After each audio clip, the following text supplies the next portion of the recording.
ஆதியாகமம் 49ஆம் அதிகாரம். ஆதியாகமம் 49ஆம் அதிகாரத்தை 3 பகுதிகளாக பிரிக்கலாம். பகுதி 1, யாக்கோபு தன் குமாரருக்கு கொடுத்த அழைப்பு.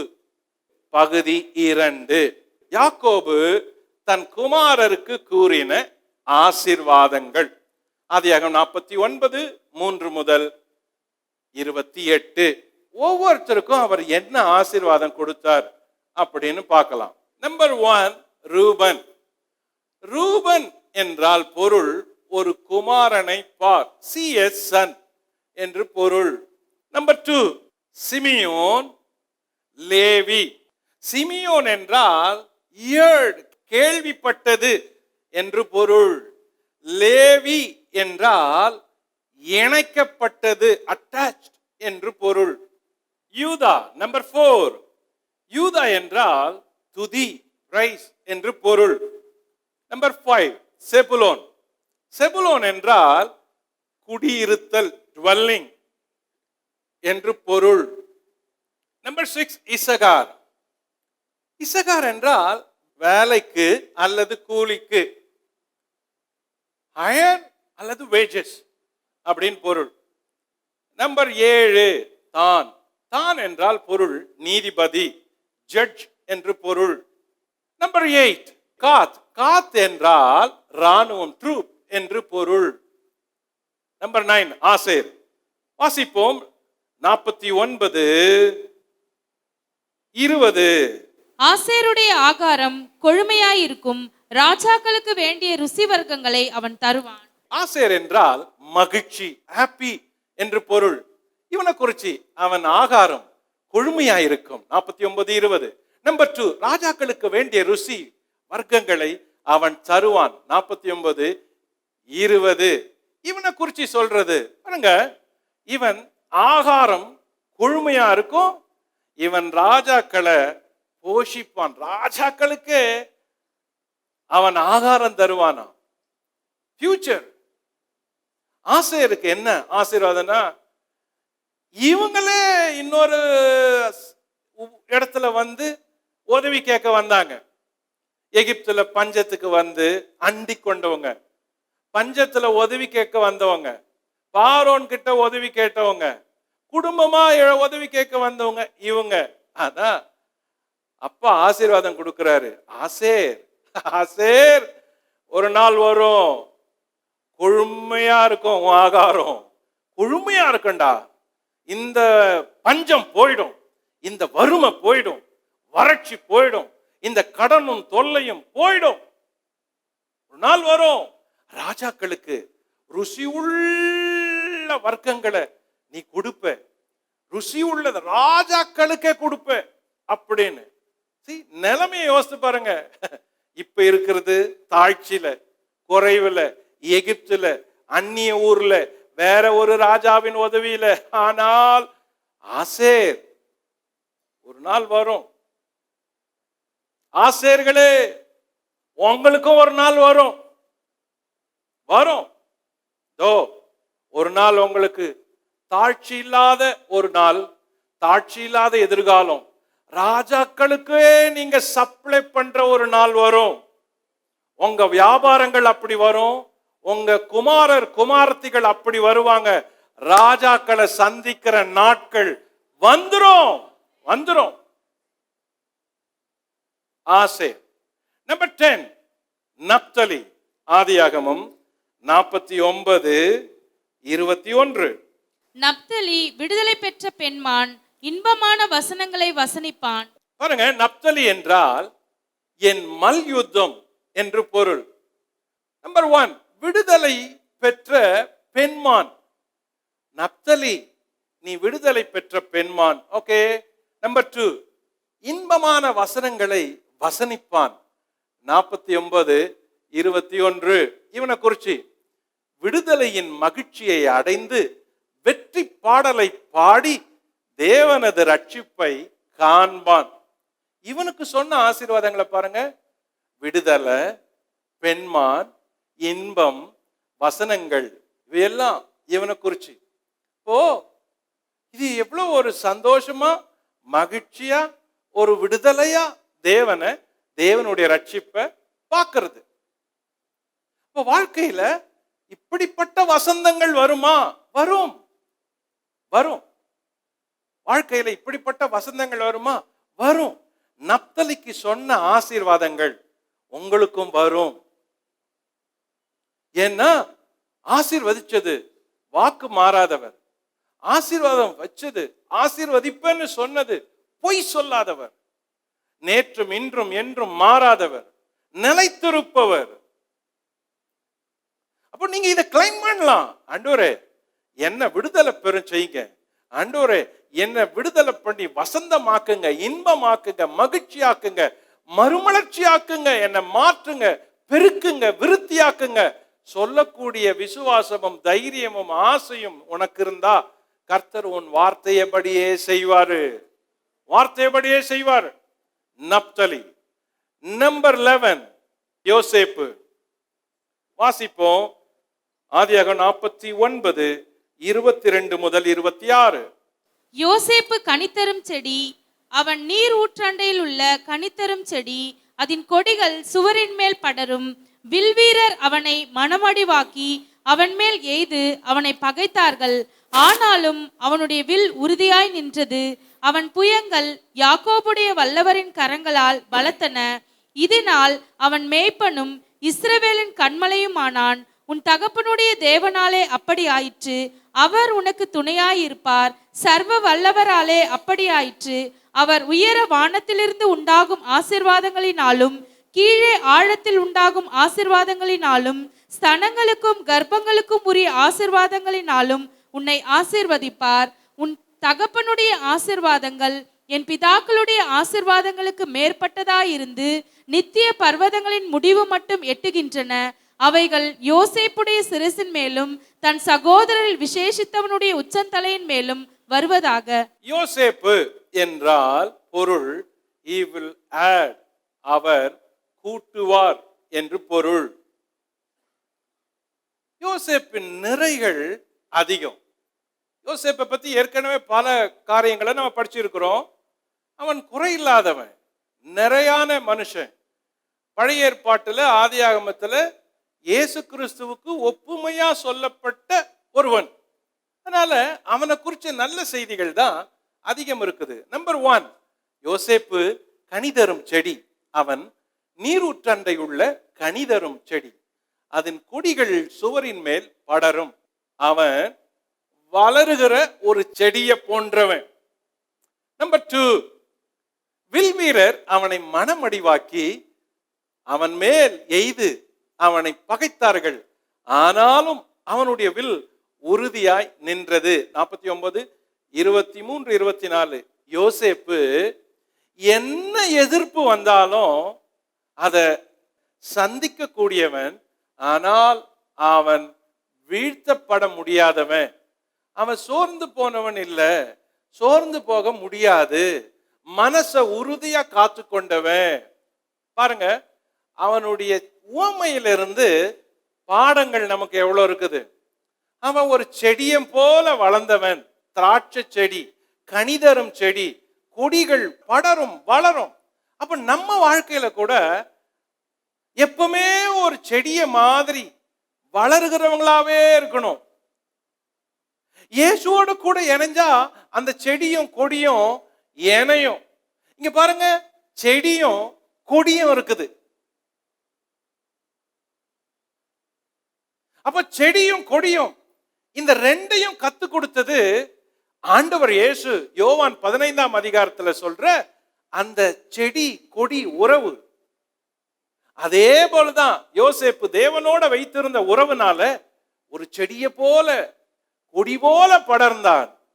இதுதான் ஆவிக்குரிய வாழ்க்கையின் வளர்ச்சிக்கு அடையாளம். எப்பவுமே வளருகிற செடியை போல இருக்கணும், கனி கொடுக்கிற செடியை போல இருக்கணும், கொடிய போல எல்லாருக்கும் படருகிற ஒரு செடியா இருக்கணும். நம்பர் 2, வில் வீரர் எவ்வளவு பேர் உங்களை சுத்தி நின்னாலும், அது பிசாசா இருந்தாலும், அது மனுஷனா இருந்தாலும், நீங்க பகைவரை கண்டு மனமடிவாக கூடாது. உங்க வில் எப்பவுமே உறுதியா நிக்கணும். நீங்க சோர்ந்துடக்கூடாது, தைரியமா இருக்கணும், மனம் தளர்ந்துடக்கூடாது, நல்ல திடகாத்திர இருதயத்தோட நிக்கணும். அதுதான் யோசேப்புடைய பாடம் நமக்கு சொல்லுது.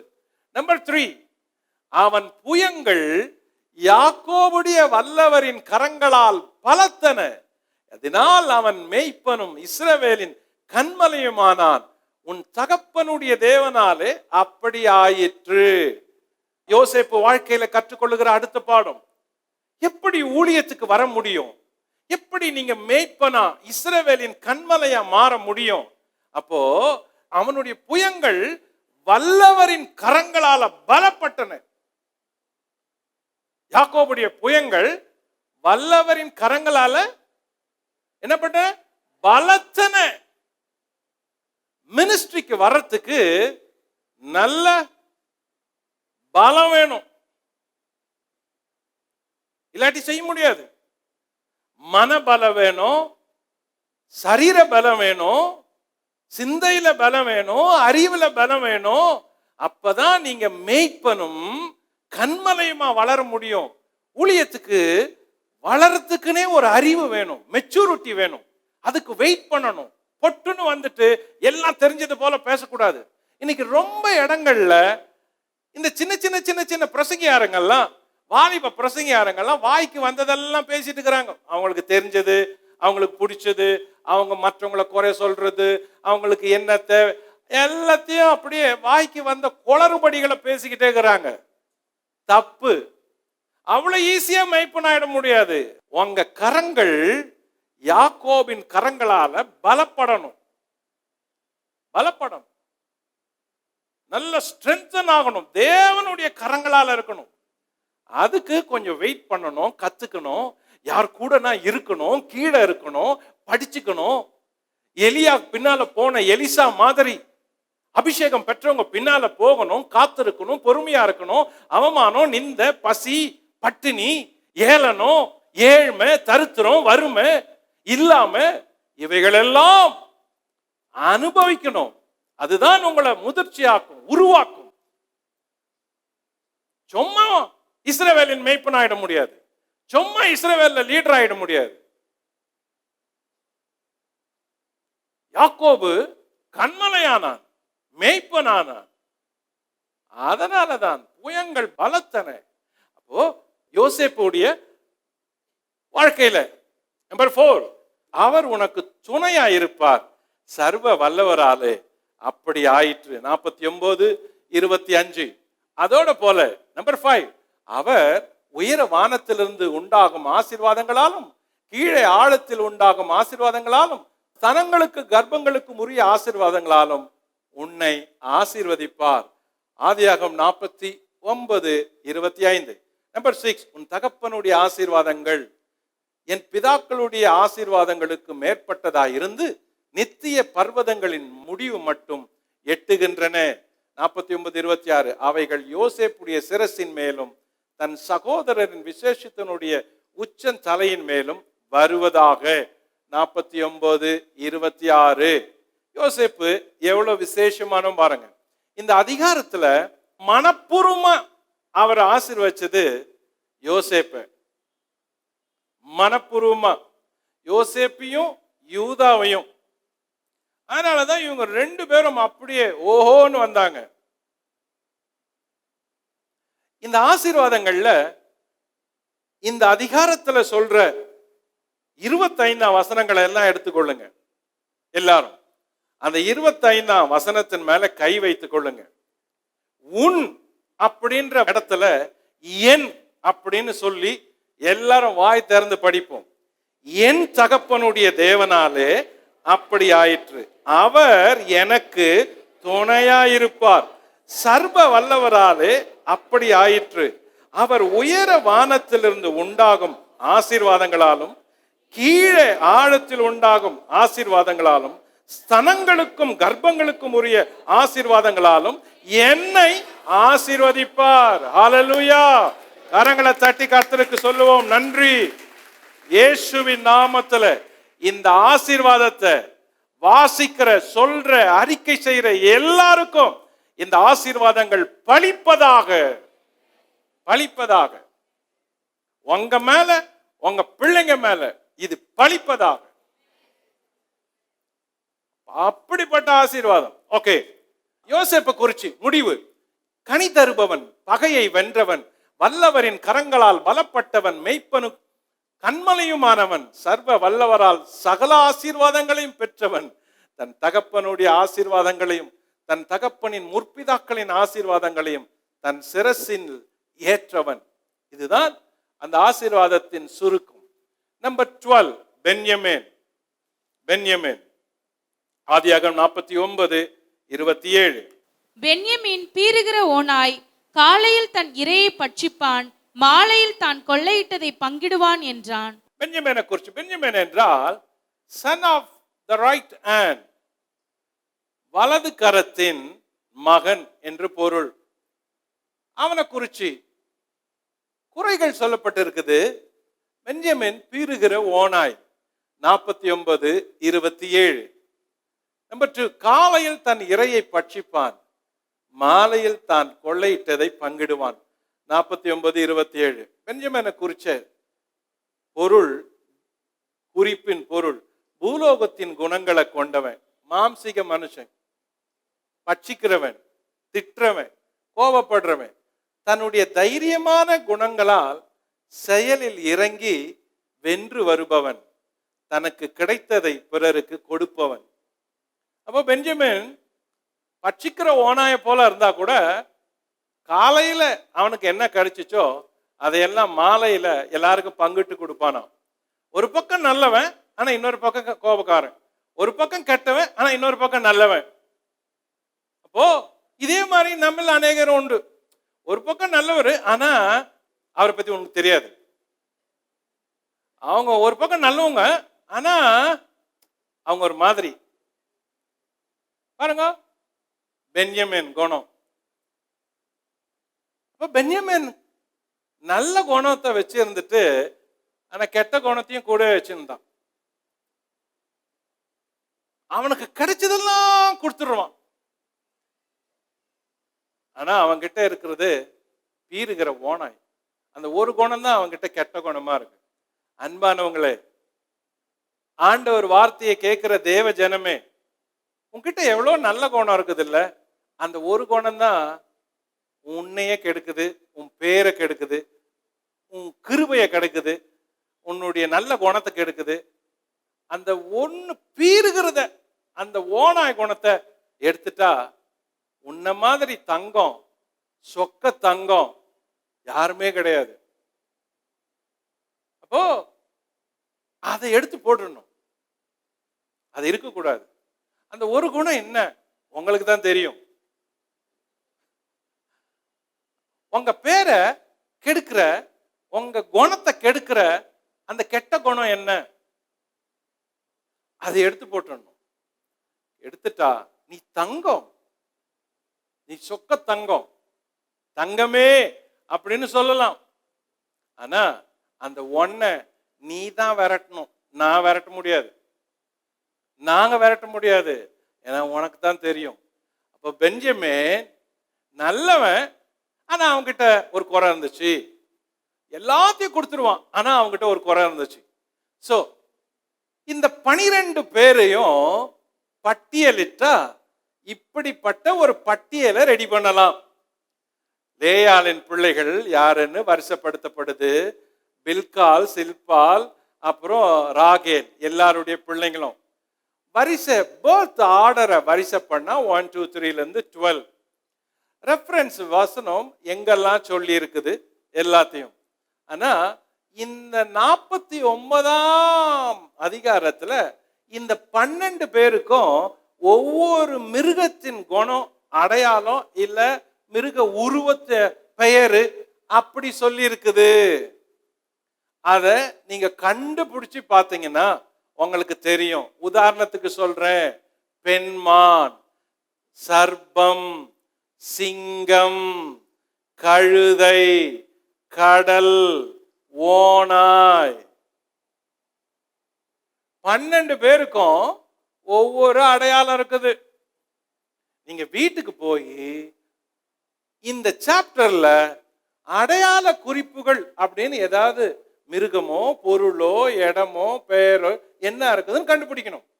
அப்ப 12 பேருக்கும் யாக்கோபு ஒவ்வொரு அடையாளமா பெயரு, உருவத்தை, மிருக உருவத்தை, பொருள் உருவத்தை வச்சு சொல்றாரு. அப்போ செய்திய மறந்தா கூட, எங்க அப்பா என்ன சொன்னாரு ஓனாயின்னு, அதை மறக்க முடியாது. அவன் செய்தியை மறந்தா கூட எங்க அப்பா என்ன பார்த்து சொன்னாரு பெண்மான் அப்படின்னாரு. எங்க அப்பா என்ன பார்த்து சொன்னாரு காலை கடிக்கிற சர்ப்பம் அப்படின்னாரு. சோ அடையாளத்தை மறக்க முடியாது. யாக்கோபு எல்லாம் அடையாளத்தோட பேசினது. அப்போ இதுதான் சுருக்கம். இதுல இந்த அடையாளத்தோட இந்த 12 பேருக்கும் இந்த அடையாளங்களை நீங்க வரிசைப்படுத்தீங்கன்னா கண்டுபிடிக்கலாம். 1, அவன் தவறு செஞ்சான், ரூபன். சிமியோன், லேவி பட்டயம் எடுத்தாங்க.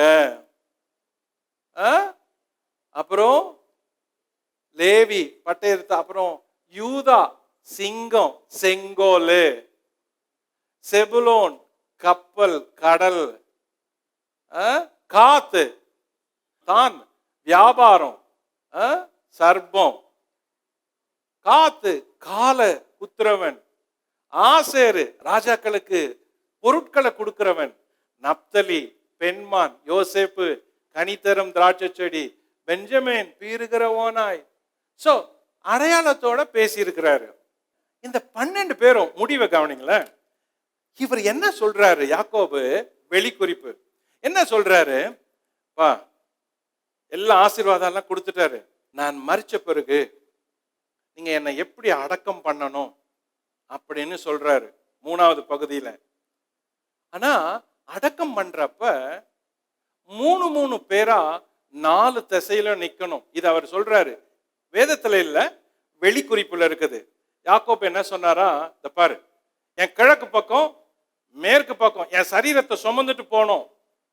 என் பாடியை நீங்க சுமந்துட்டு போறப்ப வேற யாரும் சுமக்க கூடாது, நீங்க தான் சுமக்கணும். ஒவ்வொரு பக்கமும் 3 பேர் சுமக்கணும் அப்படி சொன்னாராம். ஆனா லேவி சுமக்க வேணாம், அவன் பின்னால அவன் தேவனுடைய பெட்டியை சுமக்க போறவன். அதனால லேவி இதுல வேண்டாம். யோசேப் இல்ல, அவன் மகிமையான இடத்துல இருக்கிறதுனால, பதவியில இருக்கிறதுனால அவன் கூட என் சரீரத்தை சுமக்குவானாம். மீதி பேர் எல்லாரும் என்னுடைய சரீரத்தை நீங்க தான் சுமக்கணும், உங்க பிள்ளைங்க கூட சுமக்க கூடாது அப்படின்னு சொன்னாராம். சொன்னப்ப யார் யார் எந்த பக்கம் சுமக்கணும்னு சேர்த்து சொன்னாராம். இத கவனிங்க. ஃபர்ஸ்ட் குரூப், அதாவது ஒரு பக்கம் யாக்கோபின் 3 குமார், யூதா, இசக்கார், செப்புலோன். கிழக்கு பக்கம், என் பாடியின் கிழக்கு பக்கம் நீங்க 3 பேரும் சுமக்கணும். 2வது எப்ராயிம், மனாசே, பென்யமீன் மேற்கு பக்கம் பின்னால சுமக்கணும். தான், ஆசேர், நப்தலி வடக்கு பக்கம் சுமக்கணும். ரூபன், சிமியோன், காத் தெற்கு பக்கம் சுமக்கணும்.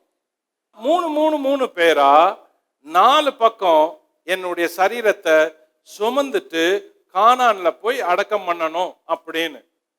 இந்த அதிகாரத்துல அவர் ஜீவன் போகுது, அடுத்த அதிகாரத்துல அவர் அடக்கம் பண்ற நிகழ்ச்சி நடக்குது.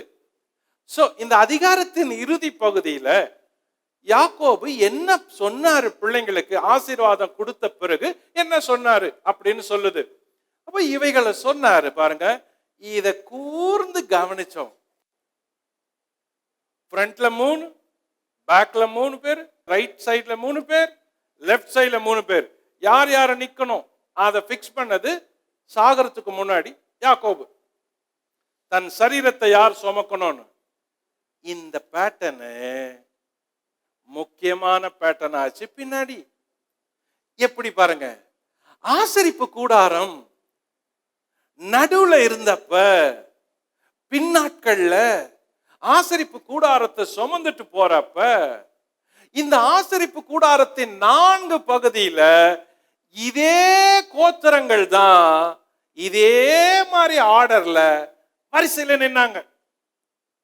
இப்ப பாருங்க, உதாரணத்துக்கு கிழக்கு பக்கம், ஆசரிப்பு கூடாரத்தின் கிழக்கு பக்கம் செபுலோன், யூதா, இசகார். இங்க பாருங்க, கிழக்கு பக்கம் யாரு? யூதா, இசகார், செபுலோன். ஓகே, மேற்கு பக்கம், மேற்கு யாரு? மனாசே, எப்ராயிம், பெஞ்சமின். இங்க யாரு மேற்கு? எப்ராயிம், மனாசே, பெஞ்சமின். அதே ஆளுங்க தான் இருக்கிறான். ஓகே, வடக்கு பக்கம், வடக்கு பக்கம் நப்தலி, தான், ஆசேர். இங்க பாருங்க, வடக்கு தான், ஆசேர், நப்தலி. ஓகே, தெற்கு பக்கம் சிமியோன், ரூபன், காத். தெற்குல சிமியோன், ரூபன், காத். அப்போ இதுக்கு பின்னாடி ஆசரிப்பு கூடாரத்தை சுத்தி நிக்கிற இந்த கூட்ட வரிசைய தேவன் மோசேக்கு சொல்றாரு. இந்த பேட்டர்ன் யாக்கோபு தம் பிள்ளைங்களுக்கு சொன்ன பேட்டர்ன், அதே பேட்டர்னை மாறாம தேவன் மோசேக்கு ஆர்டர் பண்றாரு. மோசே, ஆசரிப்பு கூடாரத்துல 3 கோத்திரம் முன்னாடி, 3 கோத்திரம் பின்னாடி, வலப்பக்கம் 3 கோத்திரம், இடப்பக்கம் 3 கோத்திரம். இந்த பேட்டர்ன் யாத்திராகம், லேவியராகம், என்னாகும், உபாகம் இதிலெல்லாம் வரும். ஆனா இதுக்கு இந்த டிசைனை முதல்ல இன்ட்ரோடியூஸ் பண்றது இந்த தீர்க்க தரிசன பேசன யாக்கோபு. யூதா, எப்ராயிம் 2 பெரிய கோத்திரமா ஆயிடுச்சு. யாக்கோபிலிருந்து 2 கோத்திரங்களா ஆயிடுச்சு. அதை பின்னால படிப்போம். 49ஆம் அதிகாரம் 3ஆம் பகுதி, யாக்கோபு தன் குமாரருக்கு கூறின அடக்க அறிவிப்பு வாஸ்துருவோம். பின்னும் அவன் அவர்களை நோக்கி, நான் என் ஜனத்தாரோடு சேர்க்கப்பட போகிறேன். ஏத்தியனான எப்ரோனின் நிலத்திலுள்ள குகையிலே என்னை என் பிதாக்கள் அண்டையிலே அடக்கம் பண்ணுங்கள் என்று கட்டளையிட்டு, அந்த குகை கானான் தேசத்திலே மம்ரேக்கு எதிராக மக்பேலா எனப்பட்ட இடத்தில் இருக்கிறது. அதை நமக்கு சொந்த கல்லறை பூமியாய் இருக்கும்படி ஆபிரகாம் ஏத்தியனாகிய எப்ரோன் கையில் அதற்குரிய நிலத்துடனே வாங்கினார். அங்கே ஆபிரகாமையும் அவர் மனைவியாகிய சாராளையும் அடக்கம் பண்ணினார்கள். அங்கே ஈசாக்கையும் அவர் மனைவியாகிய ரெபேக்காளையும் அடக்கம் பண்ணினார்கள். அங்கே லேயாளையும் அடக்கம் பண்ணினேன். அந்த நிலமும் அதில் இருக்கிற குகையும் ஏத்தின் புத்திரர் கையில் கொல்லப்பட்டது என்றான். யாக்கோபு தன் குமாரருக்கு கட்டளையிட்டு முடிந்த பின்பு அவன் தன் கால்களை கட்டிலின் மேல் மடக்கி கொண்டு ஜீவித்து போய் தன் ஜனத்தாரோட சேர்க்கப்பட்டான். 29 33 வரை. நம்பர் 1, யாக்கோபு தன்னை அடக்கம் பண்ண கட்டளையிட்டார். 49, 29. நம்பர் 2, யாக்கோபு தான் அடக்கம் பண்ணும் இடத்தை குறித்தார். 49, 30. நம்பர் 3, யாக்கோபு தான் அடக்கம் பண்ணும் கல்லறை பகுதியை நினைத்தார். 49, 31, 32. நம்பர் 4, யாக்கோபு ஜீவன் போய் மரித்தார். 49, 33. இதுதான் இந்த அதிகாரத்துல கடைசியா சொல்லப்பட்டிருக்கிற செய்தி. ஜெபம் பண்ணலாம். பிதாவே, உமக்கு ஸ்தோத்திரம். இந்த அதிகாரத்தை படித்து பயிற்சிக்க எங்களோடு நீர் துணை புரிந்தீர், எங்களுக்கு உதவி செய்தீர். நன்றி. பிரயாசங்களை பட்டு தூரத்திலிருந்து உங்களுடைய பிள்ளைகள் இரவு வரைக்கும் காத்திருந்தாங்கப்பா. இதுக்குரிய நன்மையும் ஆசீர்வாதமும் இவங்க மேல வரட்டும்னு நான் ஜெபம் பண்றாண்டவரே. உங்க ஊழியக்காரனாகிய நான் உங்களிடத்துல கெஞ்சி கேட்கிறேன்ப்பா. இவங்களை ஆசீர்வதிங்க, பாதுகாத்து கொள்ளுங்க, வழி நடத்துங்க, செழிக்க வைங்க. கிருபையும் சமாதானமும் இவங்க மேலும் இவங்க வீட்டார் மேலும் எப்பொழுதும் தங்கி இருக்கட்டும். ஆசீர்வதியும். இயேசுவின் நாமத்தில் ஜெபிக்கிறோம் பிதாவே. ஆமென்.